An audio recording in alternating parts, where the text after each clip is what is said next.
Good evening and welcome to Tucker Carlson Tonight. WikiLeaks founder Julian Assange, you may have seen, was arrested this morning in London, dragged from his longtime refuge in the Ecuadorian embassy there, and thrown into a police van. Assange's arrest is a remarkable new development and a long and fascinating story, one that tells you a lot about our leaders and their priorities. We'll have that story for you in just a minute. But first tonight, for details on what exactly happened to Assange today, we're joined by Fox's chief intelligence correspondent, Catherine Herridge.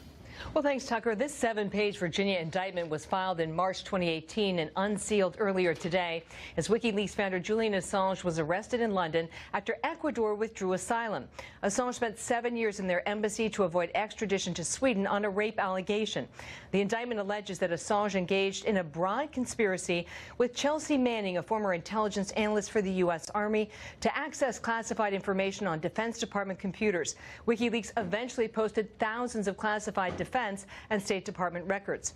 Assange's lawyer issued a statement this morning defending his client as a reporter and publisher. Quote, the UK courts will need to resolve what appears to be an unprecedented effort by the United States seeking to extradite a foreign journalist to face criminal charges for publishing truthful information. Former U.S. government officials and legal experts predict a protracted legal battle for Assange and the Justice Department over a host of issues, including extradition, that may go well beyond the Trump presidency. Tucker. Thanks a lot, Catherine, for that summation. Appreciate it. Well, if you watched a lot of the coverage of this story today on television, you likely came away with the understanding that Julian Assange is some kind of Russian spy who's in trouble tonight because he stole classified documents from the U.S. government. That is not true. It's factually incorrect. Saying so is not a defense of Assange. We're not here to promote him or excuse any number of things he said over the years that we disagree with quite a lot. But just so it's clear, whatever his sins, Assange did not steal documents from the United States government. He did not hack the DNC servers. He didn't break into John Podesta's Gmail account. There is no proof that he is working for the Russian government or ever has worked for the Russian government. Assange has never been charged with any of that and wasn't today, no matter what they tell you. If you're upset about the theft of classified documents from the U.S. government, and there is reason to be, we already know who did that. A 22-year-old Army private named Bradley Manning, now called Chelsea Manning. In 2013, Manning pleaded guilty to stealing secret material and got 35 years in prison for it. Shortly after that, Barack Obama commuted Manning's sentence. This allowed Manning to leave jail decades early, go back on television as a commentator, and then run for political office. So if your real concern is America's national security, you have someone to be angry at, Barack Obama. And yet, strangely, nobody is. Instead, they're furious at Julian Assange for printing the documents that other people stole. Quote, Julian Assange has long been a wicked tool of Vladimir Putin and the Russian intelligence services, wrote professional moralizer Ben Sasse, who also serves in the U.S. Senate. He deserves to spend the rest of his life in prison. Wicked? The rest of his life in prison? Idi Amin ate people and never faced this kind of scorn. Not even close. Nor, for the record, was Amin ever extradited. He died at 78 years old in his own bed, leaving behind 43 loving children. So what's going on here? A couple of things. First, Julian Assange embarrassed virtually everyone in power in Washington. He published documents that undermined the official story on the Iraq War and Afghanistan. He got Debbie Wasserman Schultz fired from the DNC. He humiliated Hillary Clinton by showing that the Democratic primaries were, in fact, rigged. Pretty much everyone in Washington has reason to hate Julian Assange. Rather than just admit that straightforwardly, he made us look like buffoons, so now we're sending him to prison. Instead, they're denouncing him as, you guessed it, a Russian agent. Watch Senator Richard Blumenthal explain. Justice should come to Julian Assange for his role in Russian meddling in our election, and the sooner the better.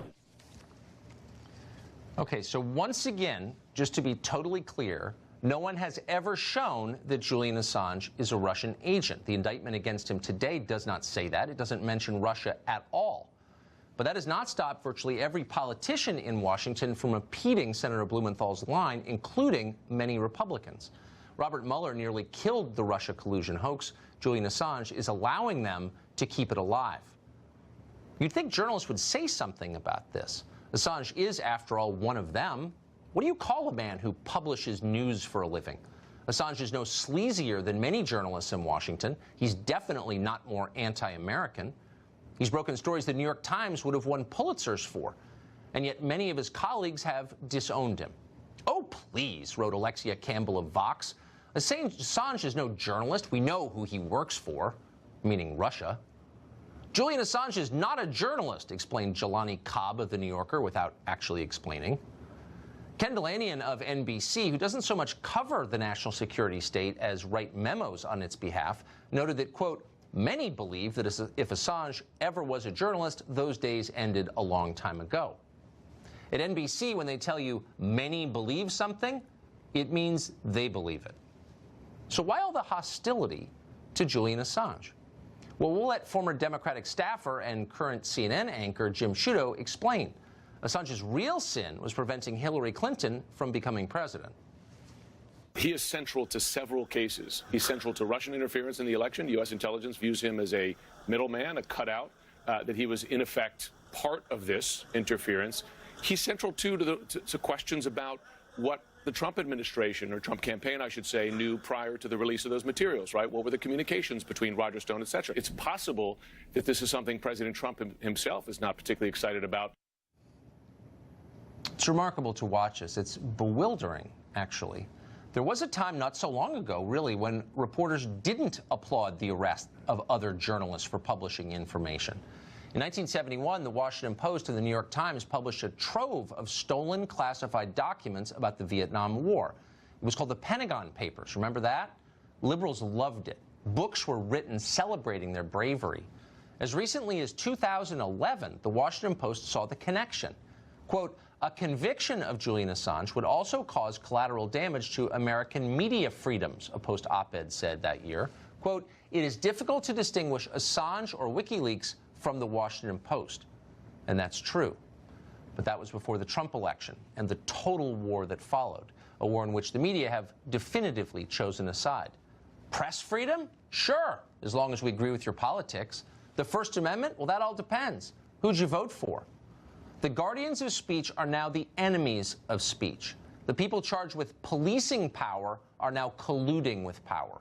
There's a reason you see John Brennan on NBC all the time. They're all in the same team now. We're not saying any of this to defend Julian Assange. We just want to be absolutely clear about who hurts this country more, and it's not him. Author